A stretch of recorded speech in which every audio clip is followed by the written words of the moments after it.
ఈ వైసీపీ ప్రభుత్వం వచ్చిన తర్వాత ఆ విదేశీ విద్యా పథకాన్ని స్టాప్ చేయటమే కాకుండా ఆనాడు చంద్రబాబు నాయుడు గారు పెట్టినటువంటి అంబేద్కర్ విదేశీ విద్య పథకాన్ని పేరు మార్చి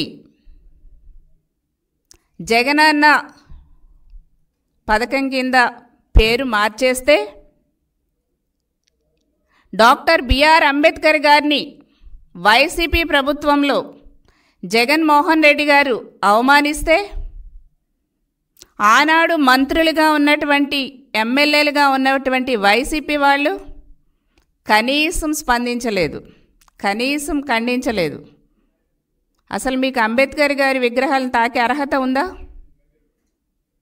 దళితులకి తెలుగుదేశం ప్రభుత్వంలో చంద్రబాబు నాయుడు గారు ప్రవేశపెట్టినటువంటి 27 పథకాలని వైసీపీ ప్రభుత్వం వచ్చిన తర్వాత పూర్తిగా రద్దు చేసేసి వాళ్ళ అభివృద్ధిని అట్టడుక్కి జగన్మోహన్ రెడ్డి గారు ఆనాడు తీసుకువెళ్ళిపోతే ఒక్క దళిత వైసీపీ నాయకుడు ప్రశ్నించారండి? ఆనాడు చంద్రబాబు నాయుడు గారు సబ్ప్లాన్ నిధుల ద్వారా ఎస్సీ ఏరియాలో సీసీ రోడ్స్, సిమెంట్ రోడ్స్ వేశారు. ఎక్కడ చూసిన దళిత వాడల్లో సిమెంట్ రోడ్లు కనిపిస్తాయి. వైసీపీ ప్రభుత్వం వచ్చిన తరువాత ఒక్క దళిత వాడల్లో ఒక్క సిమెంట్ రోడ్డు వేశారండి జగన్మోహన్ రెడ్డి గారు? ఏ ఒక్క వైసీపీ దళిత మంత్రి కానీ ఎమ్మెల్యే కానీ ప్రశ్నించారా? మీకు అసలు అంబేద్కర్ విగ్రహాలని తాకి అసలు అర్హత ఉందా? ప్రజలందరూ కూడా ఒకసారి గమనించాలని నేను కోరుతున్నా. గౌరవ ముఖ్యమంత్రి చంద్రబాబు నాయుడు గారు 2014 నుంచి 19లో ముఖ్యమంత్రిగా ఉండగా అమరావతి రాజధానిలో 30 ఎకరాల డాక్టర్ బిఆర్ అంబేద్కర్ గారి యొక్క స్మృతి వనానికి కేటాయించడం జరిగింది. అక్కడ విగ్రహాన్ని నెలకొల్పి ఒక లైబ్రరీ, ఇవన్నీ మ్యూజియం కూడా ఏర్పాటు చేయాలని ఒక మంచి 100 కోట్లతో ఒక ప్రాజెక్ట్ని స్టార్ట్ చేయడం జరిగింది.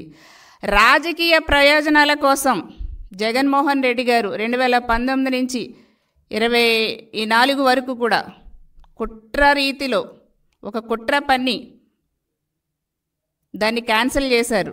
తర్వాత విజయవాడలో పెట్టడం జరిగింది. సరే, అందులో మీరు ఎంత బడ్జెట్ పెట్టి ఎంత దోచుకున్నారనేది ప్రజలందరూ కూడా గమనించారు. అయితే ఇప్పుడు మనం ఏదైనా ఒక ప్రోగ్రాం చేసినా, మనం ఏదైనా ఒక శంకుస్థాపన చేసినా, ఒక ప్రారంభోత్సవం చేసినా పేర్లు ఎక్కడుంటాయండి? శిలాఫలకం మీద పేర్లు రాస్తారు. ప్రారంభకులు, అక్కడ అతిథులు, ముఖ్య అతిథులు, ఇట్లాగా ఒక శిలాఫలకం మీద పేర్లు రాస్తారు. అది ప్రోటోకాల్ ప్రకారంగా ఇవన్నీ కూడా రాస్తారు.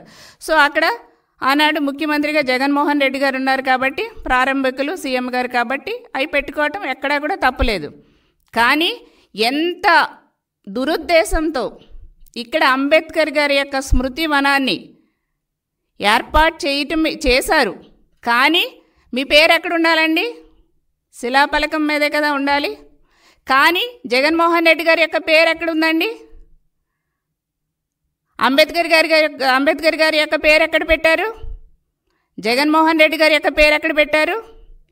అంబేద్కర్ గారి యొక్క పేరు ఏ సైజులో ఉంది? జగన్మోహన్ రెడ్డి గారి యొక్క పేరు ఏ సైజులో ఉంది? ఒకసారి ప్రజలందరూ కూడా గమనించాలనేసి నేను తెలియజేస్తున్నా.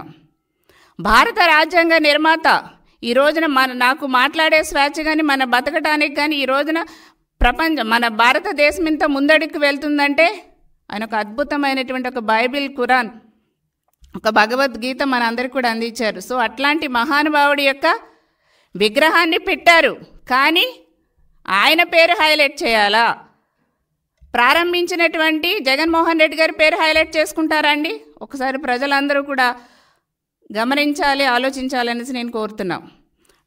భారత రాజ్యాంగ నిర్మాత డాక్టర్ బిఆర్ అంబేద్కర్ గారి పేరునేమో చిన్న అక్షరాలతో రాస్తారా? ప్రారంభించినటువంటి జగన్మోహన్ రెడ్డి గారి పేరు తాటిగా ఎంత అక్షరాలు. ఒక్కసారి ఎవరైనా వెళ్ళి చూడండి, అక్కడ అంబేద్కర్ గారి యొక్క పేరు కనిపించదు. ఆయన కాళ్ళ దగ్గర దేవుడు బాబాసాహెబ్ అంబేద్కర్ గారు. ఆయన కాళ్ళ దగ్గర జగన్మోహన్ రెడ్డి గారి యొక్క పేరు తాటికాయ అంత పెద్ద పెద్ద అక్షరాలతో ఆయన పేరు కనిపిస్తుంది.